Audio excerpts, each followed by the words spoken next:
자, 이번 강의는 이제 주택법 강의를 나가도록 하겠습니다. 자, 제 3강, 4강 입장에 있는 강의가 이제 3강에서 4강이 주택법이라는 거 아시겠죠?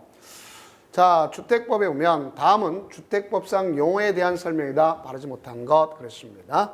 주택이란 세대의 구성원이, 자, 이게 중요해요. 장기간 독립된 주거생활을 영위할 수 있는 구조로 되어 있는 것으로서 건축의 전부 또는 일부 그 부속도지도 말한다는 걸 알 수 있겠고, 단독, 공동이다. 당연히 맞습니다. 그 다음 단독주택이란 1세대가 하나의 건축물 안에 독립된 주거생활을 영위할 수 있는 구조로 된 주택으로서 그 종류와 범위는 대통령으로 정한다. 우리가 분명히 언급해 볼 수 있는 내용이라는 걸 알 수 있겠죠. 공동주택이란 건축물의 벽, 복도, 계단, 자, 볼 수 있겠죠. 벽은 구조상 공용 부분이고 복도, 계단은 이용 공용 부분 아닙니까? 그 설비 등의 전부 또는 일부를 공동으로 사용하고 각 세대가 하나의 건축물에 각각 독립된 주거를 영위할 수 있는 구조로 된 주택으로서 그 종류 역시 대통령이 정한다. 맞습니다. 준주택이라는 건 부속도를 제외하고 주택 외의 건축물로서 주거시설 이용이 가능한 시설이다. 자, 여기도 분명히 틀렸음을 알 수 있겠죠. 그래서 우리가 준주택은 대개 오피스텔, 기숙사, 노인복지주택 이런 경우들이 있는 것으로서 우리는 거기에 있는 것으로 주택과 주택 외와 그 부속 토지로서 주거시설로 이용한다. 그래서 이걸 포함시켜야 되는데 제외란 말이 됐지 않습니까? 그래서 4번이 틀렸음을 알 수 있겠죠. 다음은 57번 나도록 해봅시다. 다음 중 주택법상의 용어에 대한 설명이다. 바르지 못한 것. 기관시설이 있어요. 도로, 상, 하수도, 전기가스, 통신, 지역난방, 기관시설이라고 할 수 있어요. 그러나 이것이 이 기관시설과 주택단지 안을 갖다 연결한 시설, 이렇게 연결한 시설은 간선시설, 이거는 기관시설. 당연히 될 수 있는 것을 알 수 있겠죠. 자, 그 다음 그래서 2번은 됩니다. 그러나 그 간선시설은 주택단지 안에 것도 있을 수 있어요. 뭐가 있냐면 우리가 봤을 때 대표적인 것은 가스, 통신, 지역난방 같은 건 거기에 해당한다고 볼 수 있습니다. 네, 3번 세대 구분형 공동주택이란 공동주택의 주택 내부의 공간의 일부를 세대별로 구분하여 생활이 가능한 구조로 하되 그 구분된 공간의 일부를 구분 소유할 수 없는, 자, 구분 소유할 수 없다. 주택으로서 대통령이 정하는 건설 기준, 면적 등에 적합하게 건설된 주택이다. 맞죠? 네, 도시형생활주택은 300세대 미만 국민주택 규모고 도시지역에서 형성돼야 되겠죠. 그래서 역시 정답은 4번이구나 하는 것을 아실 수 있습니다. 자, 그 다음 58번 주택법상의 용어에 대한 설명이다. 바르지 못한 것. 에너지 절약형 친환경 주택, 건강하고 쾌적한, 자, 이건 건강 친환경이죠. 건강 친환경 주택이죠. 에너지 절약형은 우리가 쓸 때 이산화탄소를 갖다 줄이는, 알겠죠? 저탄소 정책, 저에너지, 알겠죠? 이렇게 가져갈 수 있겠죠. 그래서 분명히 조심해야 되겠죠. 저에너지 건물 조성 기술로서 그 에너지 사용을 절감하고 이산화탄소 배출을 저감하는 걸 갖다가 뭐라요? 에너지 절약형이고, 이거는 건강 친화형 주택이라고 그러는 거죠. 1번 틀렸네요. 네, 이거는 했던 것이고 앞서 했던 300세대 했고, 자, 장수명 주택이란 구조적으로 오랫동안 유지 관리할 수 있는, 자, 무슨 성이 있어야 돼요? 내구성. 나의 가서 내부 구조를 쉽게 표현, 가변성, 수리의 용이성을 갖고 있는 걸 장수명 주택이라 한다. 당연히 맞는 얘기죠. 그래서 정답은 1번이 틀렸구나 하는 것을 아시면 되겠습니다. 다음은 59번. 다음 중 단독주택의 종류에 해당하지 않는 거. 단독하면 단독이 있죠. 다중 있죠. 하숙집 같은 거. 다가구가 있죠. 연립은 공동주택이죠. 그래서 자, 다음 중 공동주택에 해당하는 거 그랬죠. 아파트는 주택을 쓰는 층 5계층 이상이면 아파트고 연립과 다세는 주택을 쓰는 4계층 이하로서 지하층을 제외한 바닥 면적 합계가 660 초과하면 연립이고 660제곱미터 이하면 다세대니까 자 여기 다중주택이 공동주택이 아니면 할 수 있겠죠. 다음 중 준주택의 종류에 해당하지 아니하는 것은 그렇습니다. 자 우리가 준주택 그러면 자 뭐 했어요? 언어고기 자 오피스텔 그죠? 노인복지주택 그 다음에 기숙사 그 다음에 뭐가 있냐? 다중 생활시설 있죠. 그래서 우리가 일반적으로 봤을 때 가장 중요한 것이 다중생활시설. 그 옛날 얘기하면 이게 기숙사, 옛날 얘기하면 고시원입니다. 이 자체가. 그래서 바닥 면적 합계가 500제곱미터 이상이면 숙박시설로서의 다중생활이고 500제곱미터 그 미만이면 우리가 이종 근생으로서 나타납니다. 그래서 뭐가 되든 상관없습니다. 그래서 이것은 아니구나. 이거는 다세대는 공동주택이구나 하는 것을 아시면 되겠죠. 다음은 이제 60번 보도록 해봅시다. 60번 보면 주택단지 그러면 주택단지 여기 있는 내용이 나와 있죠. 주택건설 사업계획 또는 대지조성 사업계획 승인을 받아서 주택, 부대시설, 복리시설 건설하나 대지를 조성하는데 사용하는 일단의 토지. 그래서 이와 같이 사업계획 승인 얻은 일단의 토지를 주택단지라는데 요 안에 요 도로가 지나갑니다. 그럼 도로가 어떤 도로냐에 따라서 주택단지가 나눠질 수도 있고 하나로 될 수도 있구나 하는 걸 알 수 있어요. 그러면 이때 우리가 보게 되면 주택단지는 나눠서 하나로 된다는데 그걸 갖다 뭐라냐 이 도로가 뭐냐 우리는 앞으로 팔도를 고철 자동차로 돌면 20일 이상 걸린다. 팔도는 지금 도는 사람 간첩입니다.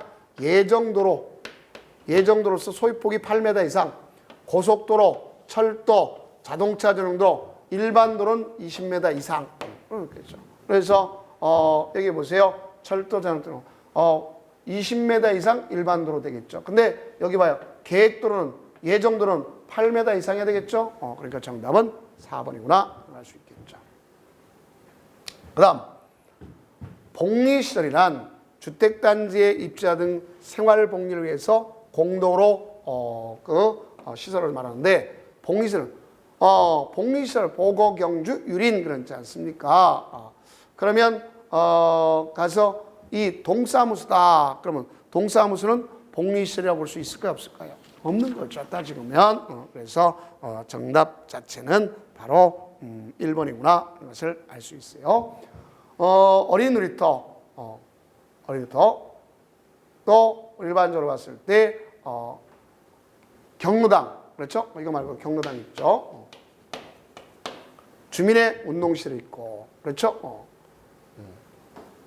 주민의 편의시설 여기 있죠. 여기 있고, 자 유치원 있지 않습니까? 유치원 이런 경우들이 되게 뭐라고 보시면 복리시설이다 이렇게 보시면 되겠습니다. 자, 그래서 정답 1번 되겠죠.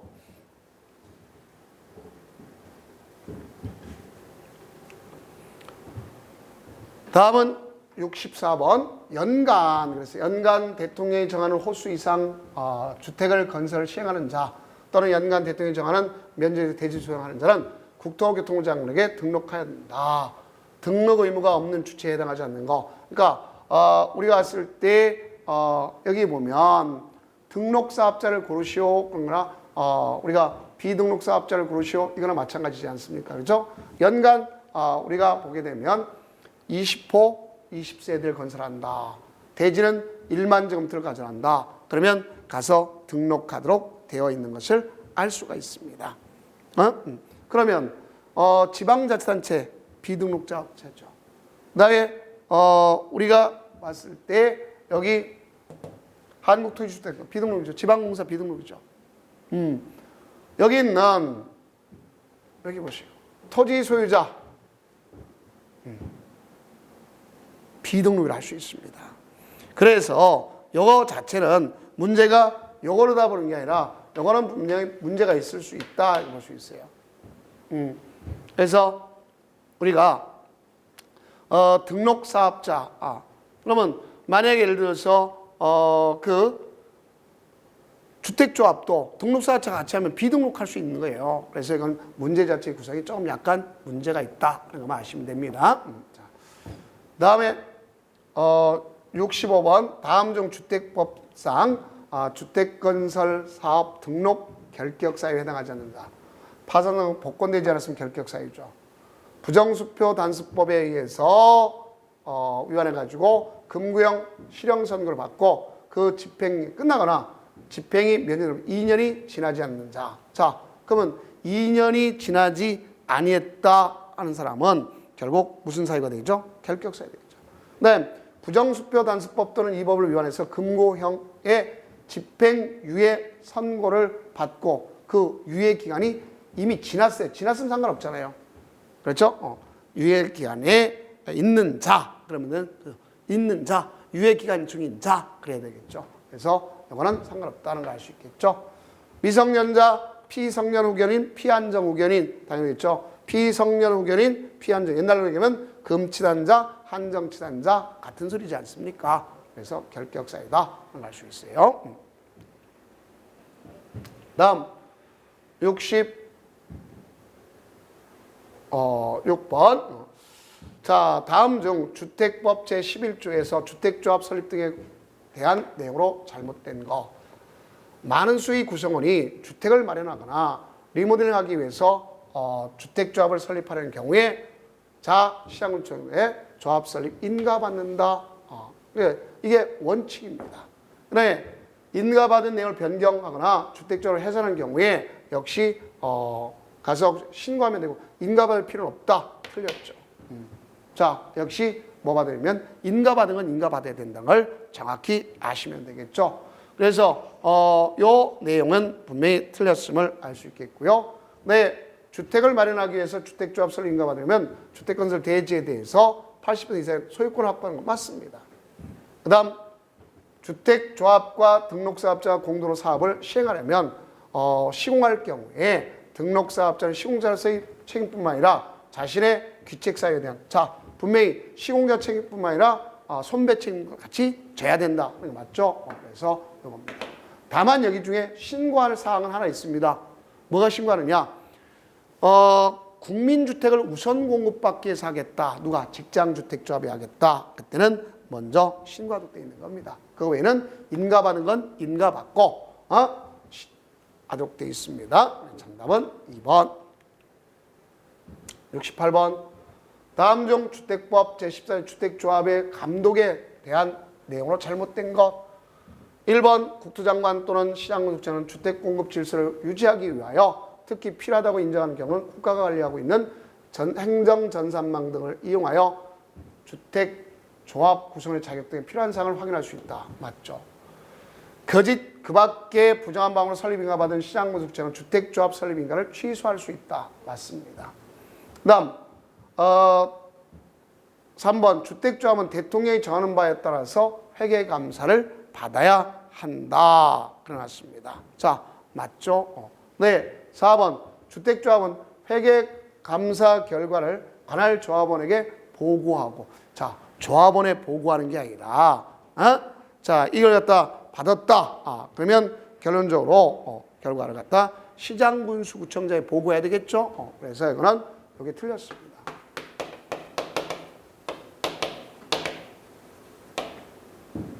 그래서 시장군수구청장한테 보고받고 이걸 인터넷에 게재해서 일반인이 알 수 있게끔 해줘야 될 거 아닙니까? 그렇게 주면 되는 거죠. 그래서 정답은 4번이구나 알 수 있습니다. 다음 68번 보도록 해봅시다.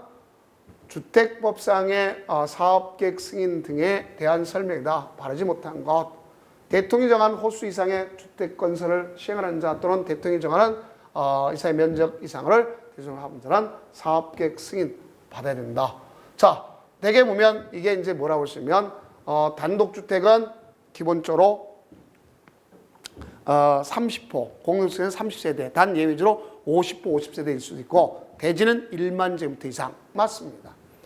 사업계획 승인을 받는 자는 사업계획 승인 신청서에 주택과 그 부대시설 및 복리시설의 배치 또 대지조성공사 설계도선 대통령이 정하는 서를 첨부하여 제출한다. 맞습니다. 그 다음 사업계획은 쾌적하고 문화적인 주거 생활을 하는데 적합하도록 수립되어야 하나 그 사업계획에는 부대 복리시설 설치하는 계획을 포함될 필요가 없다. 아니죠. 당연히 포함되어야 되는 것을 알 수 있겠죠. 그래서 여기는 3번이 틀렸음을 명확하게 알 수 있겠죠. 그래서 3번이 틀렸다. 알 수 있습니다. 네, 4번 사업계획 승인권자는 사업계획을 승인한 때에는 이에 관한 사항을 뭐한다? 고시. 그래서 일반적으로 알려준 내용을 고시라고 한다. 알 수 있겠죠. 정답 3번. 69번.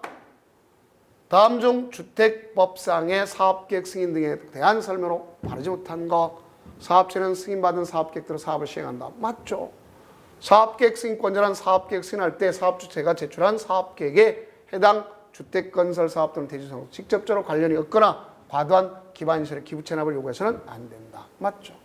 그 다음 주택건설사업 계획의 승인을 받으려는 자는 해당 주택건설대지의 이용권 확보는 아니죠. 소유권을 원칙적으로 확보하는 것이 원칙입니다. 소유권을 확보하는 원칙이에요. 그러나 예를 들어서 80% 얻었다. 나머지 20%는 바로 매도 청구할 것 같다. 얻지 않아도 돼요. 국가지단체, 한국토지주택공사, 지방공기업법인 지방공사 같은 건 얻지 않아도 되지만 그러나 다른 것은 얻어야 된다는 걸 알 수 있겠죠. 그럼 나중에 가서 여기 4번처럼 사업계획 승인을 받은 사업주체가 해당 주택건설 대지 중 사용할 수 있는 권을 확보하지 못한 대지 소유자에게 그 대지를 모르다 시가로서 매도 청구할 수 있다. 무슨 청구? 시가로. 그럼 미리 3개월 이상 미리 협의를 하고 알겠죠? 거기에서 할 때 매도 청구하는 것이다 하는 것을 아시면 되겠습니다.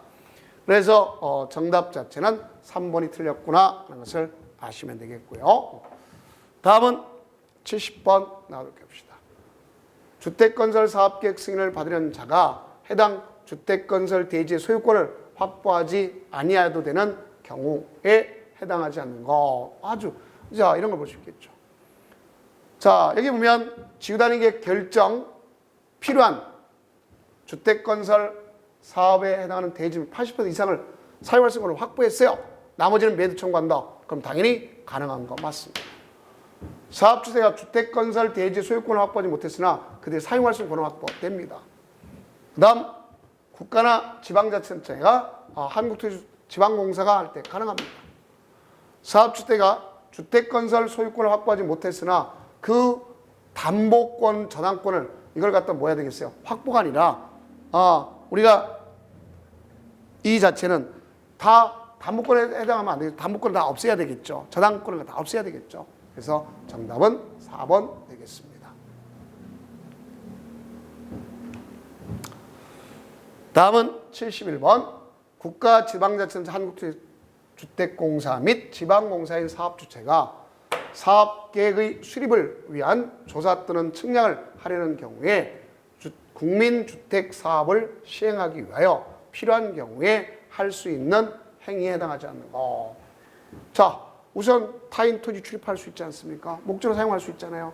그렇죠? 자, 그러면 기본적으로 타인 토지 출입을 통해서 가져오는데, 자, 타인 토지를 사업 목적으로 이용 개발하는 건 안 되죠. 일단은 가져가기 위해서 조사 측량하는 거잖아요. 그죠? 그래서 1번 틀렸죠. 도로 적치장, 임시 도로를 쓴다든가, 타인 토지 출입한다든가, 장애물을 일시 제거는 할 수 있습니다만, 외권은 대상이 되지 않습니다. 그 다음, 역시 똑같은 70번도 같은 의미니까 한번 쭉 정리해 봤을 때 틀린 의미를 봅시다. 국가지단체, 지방자치, 한국토지, 지방공사의 사업주체가 사업계획 수립을 위해 조사, 측량을 하려는 경우에 또 국민주택 사업을 시행하는 필요한 경우는 타인 토지 출입할 수 있습니다. 또 사업주체가 국민주택을 건설하는, 이게 포인트죠. 국민주택을 건설하기 위한 대지를 조성하는 경우에 토지나 토지에 정착된 물건 및 그 토지나 물건에 관한 소유권의 권리를 사용할 수 있고 맞죠. 자, 손실 보상은 그 손실을 보상할 자와 손실 입은 자 아니죠. 응? 우리가 봤을 때 무엇보다도 가장 중요한 포인트는 어쨌든 손실에 대해서는 맞습니다만 그 보상에 관해서는 누가 해줄 것이냐 하는 것을 아셔야죠. 그래서 행위자가 속한 행정청이 해주는 걸 볼 수 있겠고요. 자, 이거 보세요. 손실을 보상할 자 또는 손실분자가 협의가 성립되지 않거나 협의를 할 수 없는 경우는 법원에 손해배상 청구를 소송을 제기하고 아니죠. 일단은 재결부터 하고 재결하지 않을 때 가서 손해배상이 아니라 당사자 소송을 신청하는 거예요. 당사자 소송. 그래서 이거는 분명히 잘못됐습니다. 그래서 우리는 손해배상 청구하든 어쨌든 재결 신청을 갖다 할 수가 있습니다. 알겠죠? 그래서 협의하려면 재결 신청한다 이런 말씀. 정답은 바로 4번이구나 알 수 있어요. 다음은 73번. 다음 중 주택법상 간선시설 설치 의무자에 대한 내용이다. 잘못된 거. 도로상은 지방채 고유사무죠. 우체통 국가죠. 그렇죠? 그러나 전기, 가스, 통신을 공급하는 자, 가스 공급하는 자. 자. 그래서 이거는 국가가 2분의 1을 갖다 50%를 지원해 줄 수 있는 겁니다. 자, 그래서 보시면 4번이 틀렸죠. 공급하는 자가 해야 되겠죠. 74번. 다음은 주택법상의 주택의 건설에 대한 설명이다. 바르지 못한 것. 1번. 사업계획 승인받아 건설한 주택, 부대시설, 봉시설을 포함해서 설계하는 자는 대통령이 정하는 설계도서 작성 기준에 맞게 설계된다. 맞는 얘기죠. 주택을 시공하는 자와 사업주체는 설계도서에 맞게 시공하는 거 당연히 맞죠. 하나의 건축물의 도시형 생활주택, 그 밖의 주택을 복합적으로 건축. 자, 원래는 도시형 생활주택과 그 밖의 주택은 함께 건축할 수 없어요. 그러나 도시형 생활주택끼리도 원래 같이 져서는 안 돼요. 그러나 단지형 연립, 단지형 다세는 가능한 거고, 다만 원룸형과 85제곱미터 기점으로 해서 80m 초과하는 1세대를 같이 줄 수 있습니다. 다만 상업지역과 준주거지역에서 원룸형과 그 도시형 생활 아닌 주택은 같이 줄 수 있어요. 그렇지 않고는 이 말은 맞는 소리가 아님을 알 수 있습니다. 그 다음에 장수형 주택은 세제 행정상 혜택 지원해 줄 수 있다. 맞는 얘기죠. 그래서 정답은 바로 3번이 틀렸구나 하는 것을 알 수 있겠죠. 다음은 75번. 다음 중 주택법상의 주택 건설에 대한 설명을 바르지 못한 것. 국가 지원체는 사업 주체는 효율성을 극대화하기 위해서 사업계획 승인을 받은 주택건설 공사의 설계나 시공을 결합하여 발주하거나 분리하여 발주하는 아니죠. 우리는 결합할 수도 있고 분리할 수도 있어요.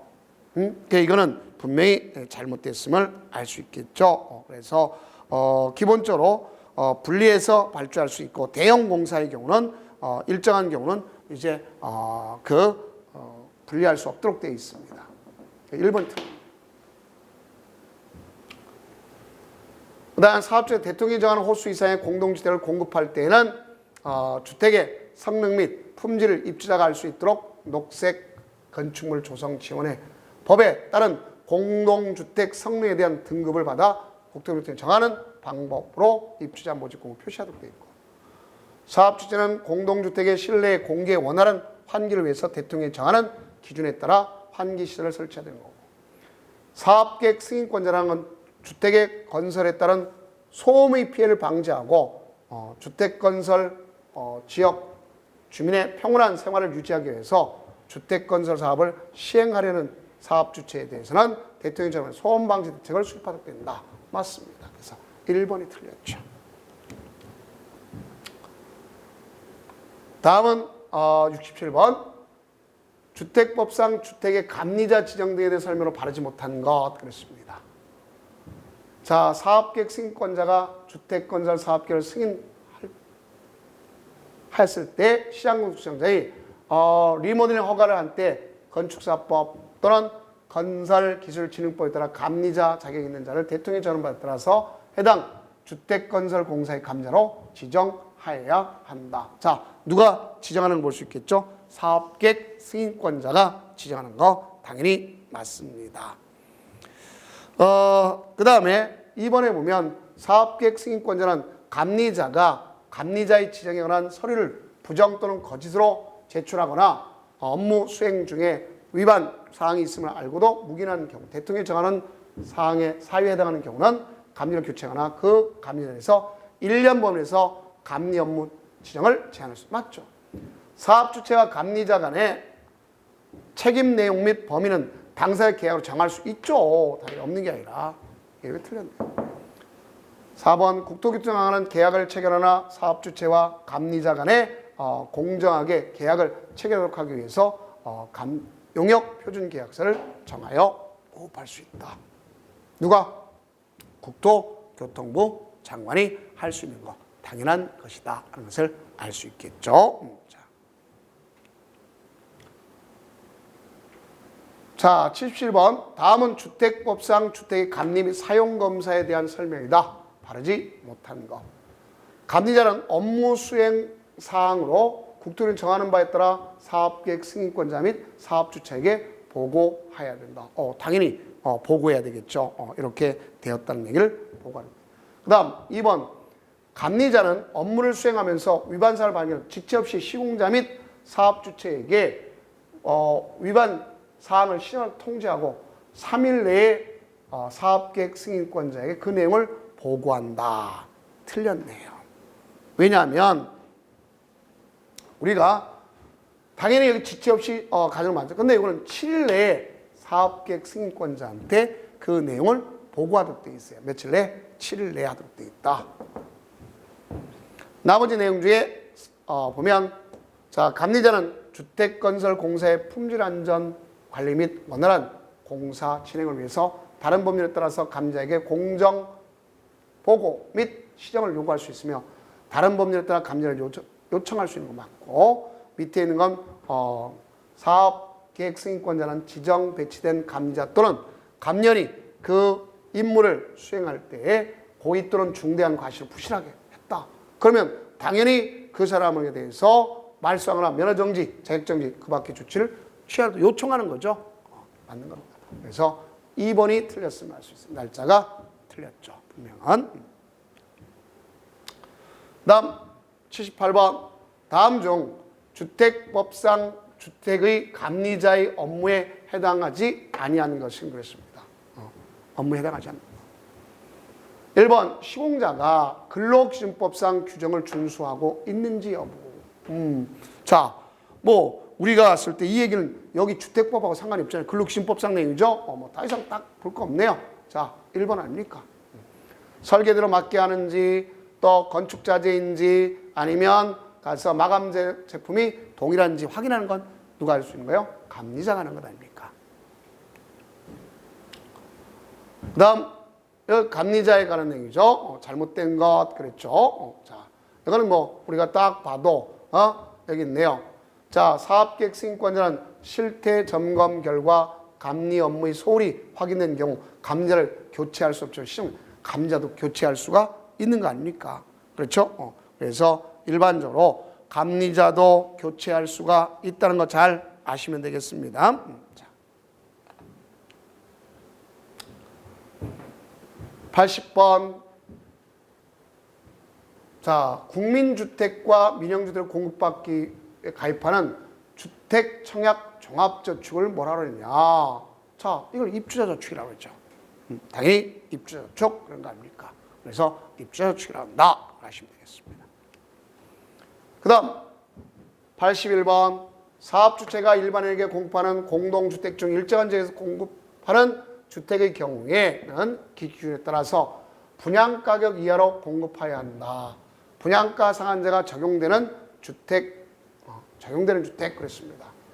자, 그럼 반대로 분양가 상한제를 적용받지 않는 주택은 도시형 생활주택, 또 경제자유계에서 외자 유치를 촉진하기 위해서 심의 의결한 주택, 관광진흥법에 따라서 관광특구 내에서의 건설하면서 50층 이상이나 150m 이상인 것 당연히 적용받지 않는 거죠. 그러니까 이건 적용받지 않는다면 당연히 공공택지는 적용받아야지 오늘날.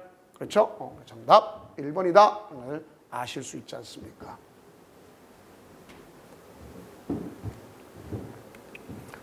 그 다음 82번. 분양가 상한제 적용 주택으로서 공공택지에서 공급하는 주택에 관해서 입주자 모집 승인 받는 때 사업주체가 입주자 모집 공고에 공시할 사항이 아닌 것. 그래서 공택지.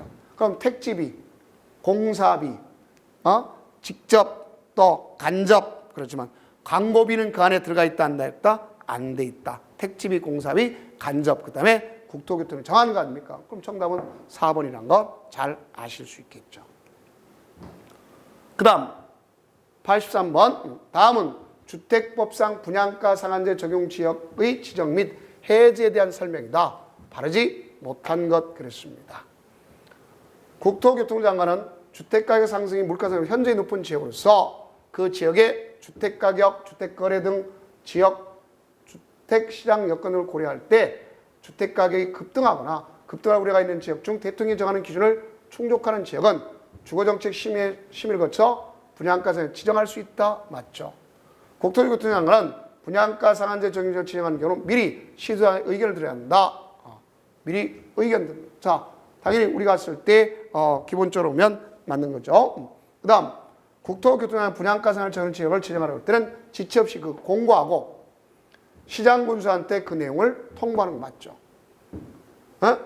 국토교통장관 분양가 상한제 적용 지역으로서 계속 지정할 필요가 없다고 인정하는 경우는 주거정책 심의를 거칠 필요 없이 거쳐야 되는 거예요. 심의를 거쳐서 알겠죠? 가서 그 해제해야 되겠죠. 심의를 거쳐서 해제한다. 거칠 필요 없이 심의를 거쳐야 된다. 그걸 알 수 있습니다. 자, 그래서 정답은 4번 이렇게 되는 것을 알 수 있습니다. 다음 84번 사업주체가 주택건설 사업에 의하여 건설된 주택 및 대지에 대하여 입주자 모집 공고 승인 신청일 이후 입주 예정자가 그 주택 및 소유권을 신청할 수 있는 날 이후 60일까지 기간 동안 입주 예정자의 동의 없이 해서는 행위에 해당하는 것. 자, 해당 주택의 대지에 대해 보존행위는 뭐 가능한 거 지금 아무 상관없잖아요. 이걸 갖다가 소위 매매하거나 양도 이런 게 문제될 거 아닙니까? 일본이 아닙니까? 응? 나의 저당, 또 등기대 임차권, 매매, 증여 이런 거 해서는 안 되겠죠. 정답은 1번이라는 거 정확하게 알 수가 있겠죠. 자.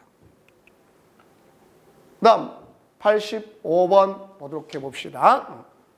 자, 다음은 주택법상 저당권 설정 등의 제한에 대한 설명이다. 바르지 못한 것 그랬습니다.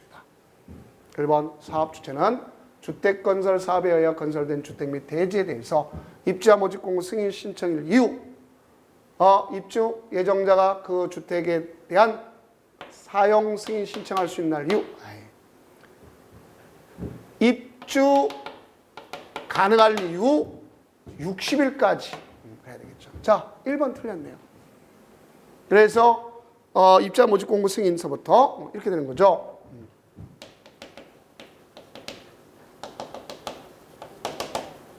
승인 신청일서부터 소유권 이전 등기 가능한 날 이후 60일까지 요 사이 여기서도 요 사이에 저당권을 설정하지 말아라 얘기 아닙니까? 그래서 뭐 더 이상 얘기할 것 없이 1번이 틀렸구나 하는 것을 아시면 되겠습니다. 그 다음에 2번에 보면 저당권 설정 등 제한을 할 때 사업주체는 해당 대지 또는 주택 또는 대지가 입주 예정자의 동의 없이 양도하거나 제한물권 설정한 압류 가치분 내 목적물이 될 수 있는 소유권 등기에 부기 등기한다. 다 하는 게 아닙니다. 이것도 문제는 있죠. 자, 국가가치단체를 받지 않습니다. 그다음 3번 부기 등기는 주택건설 대지에서 입주자 모집 공고 승인 신청을 동시에 하고 건설주택에 대한 소유권 보존을 동시에 한다. 맞습니다. 그 다음 부기 등기를 이후에 해당 대지 또는 주택에 양수하거나 제한물권 설정한 경우에 또는 압류, 가압류, 가처분 등의 목적물을 하는 경우는 그 효력은 원칙적으로 무효입니다. 원칙적으로 무효. 그래서 아주 틀린 건 1번이 틀렸다는 것도 아시면 되겠고, 자, 나머지는 좀 문제가 있다 할지라도 기본적으로 맞는 편이구나 이렇게 아시면 되겠습니다. 자, 그래서 우리가 보면 이제 여기까지 일반적으로 나가고 다음 강좌는 이제 주택법에 대한 전반적 내용을 다 마치도록 하겠습니다. 고생 많으셨습니다.